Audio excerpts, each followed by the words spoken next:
ചറപറ കണ്ടൻറ്റുള്ള എൻ്റെ ചാനലിൽ ഞാൻ ഉണ്ടാക്കുന്ന ഫേവറേറ്റ് ഫുഡിൻ്റെ റെസിപ്പീസ് ഇടയ്ക്കൊക്കെ ഇടാറുണ്ട് കേട്ടോ. അതുപോലൊരു ഫേവറേറ്റ് ഫുഡിൻ്റെ റെസിപ്പിയാണ് ഇത്. സേമിയ ഉപ്മാവ് കേട്ടോ. വലിയ ഡിഫറൻസ് ഒന്നുമില്ല, എന്നാലും എൻ്റെതായൊരു സ്റ്റൈലിൽ.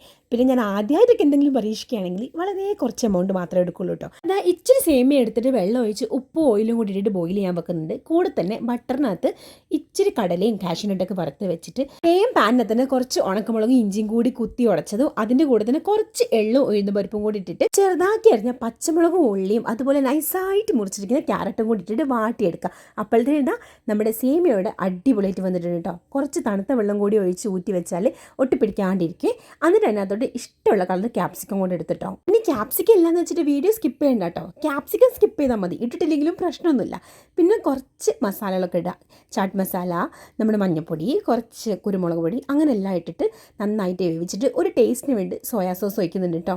ഇത് മസ്റ്റ് ഹാവ് ആണ്. നല്ലൊരു ഫ്ലേവർ കിട്ടാൻ വേണ്ടി സോയാ സോസ് എന്തായാലും വേണം. പിന്നെ നമ്മൾ റോസ്റ്റ് ചെയ്ത് വെച്ച നട്ട്സൊക്കെ ഇട്ടിട്ട് പിന്നെ ഒന്നുമില്ല, സിമ്പിൾ. നമ്മൾ ബോയിൽ ചെയ്ത് വെച്ചിട്ടിരിക്കുന്ന സേമിയയും കൂടി ആഡ് ചെയ്തിട്ട് നന്നായിട്ട് ഇളക്കിയിട്ട് കുറച്ച് നേരം അടച്ച് വെച്ചാൽ മതി. അടിപൊളിയാട്ടോ. പിന്നെ പരിപാടിയൊക്കെ ഒന്ന് കളറാക്കാൻ വേണ്ടിയിട്ട് ഓവറാക്കിയിട്ട് കൊളാക്കുന്ന പരിപാടി എനിക്ക് ജന്മനാ കിട്ടിയോണ്ട് ഞാൻ കുറച്ച് പോമഗ്രാനൈറ്റും കൂടി ഇട്ട് കൊടുക്കുന്നുണ്ട് കേട്ടോ.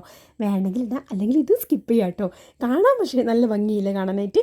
കഴിക്കാൻ നല്ല ടേസ്റ്റി ആയിരുന്നു, ഹെൽത്തി ആയിരുന്നു. കാരണം ഒരുപാട് വെജിറ്റബിളും ഫ്രൂട്ട്സും നട്ട്സും ഒക്കെ ഉണ്ട്. ഇഷ്ടമായ ലൈക്കും സബ്സ്ക്രൈബും മറക്കല്ലേ. അപ്പോൾ ഓക്കെ, ബൈ.